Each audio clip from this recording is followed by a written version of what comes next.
యెహోషువ 5వ అధ్యాయము.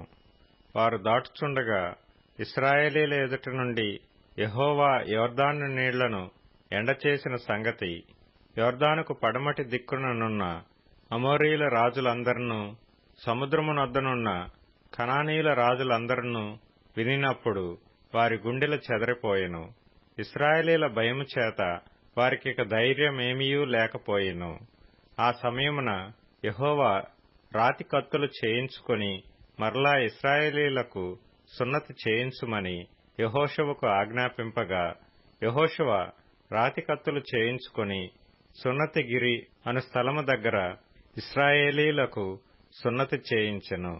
యెహోషువ సున్నతి చేయించుటకు హేతువేమనగా, ఐగుప్తులో నుండి బయలుదేరిన వారందరిలో యుద్ధ సన్నద్ధులైన పురుషులందరూ ఐగుప్తు మార్గమున అరణ్యములో చనిపోయిరి. బయలుదేరిన పురుషులందరూ సున్నతి పొందిన వారే కాని ఐగుప్తులో నుండి బయలుదేరిన తరువాత అరణ్య మార్గమందు పుట్టిన వారిలో ఎవరునూ సున్నతి పొంది ఉండలేదు. యెహోవా మనకు ఏ దేశమును ఇచ్చెదనని వారి పితరులతో ప్రమాణము చేసినో, పాలుతేనెలు ప్రవహించు ఆ దేశమును తాను వారికి చూపించనని యెహోవా ప్రమాణము చేసియుండెను గనుక ఐగుప్తులో నుండి వచ్చిన ఆ యోధులందరూ యెహోవా మాట వినకపోయినందున వారు నశించు వరకు ఇశ్రాయేలీయులు 40 సంవత్సరములు అరణ్యములో సంచరించుచూ వచ్చిరి. ఆయన వారికి ప్రతిగా పుట్టించిన వారి కుమారులు సున్నతి పొంది ఉండలేదు గనుక వారికి సున్నతి చేయించెను. ఏలయనగా మార్గమున వారికి సున్నతి జరగలేదు. కాబట్టి ఆ సమస్త జనము సున్నతి పొందుట తీరిన తరువాత తాము బాగుపడు వరకు పాళెములోని తమ చోట్ల నిలిచిరి.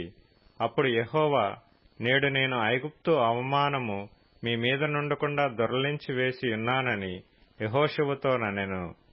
అందుచేత నేటి వరకు ఆ చోటికి గిల్గాల్ అను పేరు.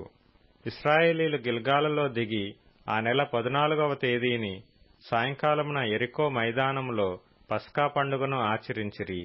పస్కా పోయిన మరునాడు వారు ఈ దేశపు పంటను తినిరి. ఆ దినమందే వారు పొంగకయు వేచబడియున్న భక్ష్యములను తినిరి.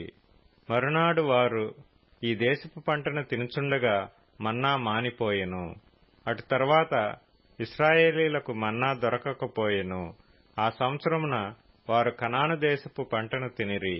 యెహోషువ యెరికో ప్రాంతమున నున్నప్పుడు అతడు కనులెత్తి చూడగా దూసిన కత్తి చేత పట్టుకునియున్న ఒకడు అతని ఎదుట నిలిచియుండెను.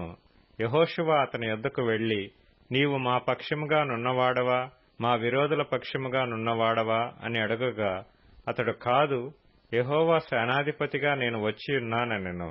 యెహోషువ నేలమట్టుకు సాగిలపడి నమస్కారము చేసి, నా ఏలినవాడు తన దాసునికి సెలవిచ్చునదేమని అడిగెను.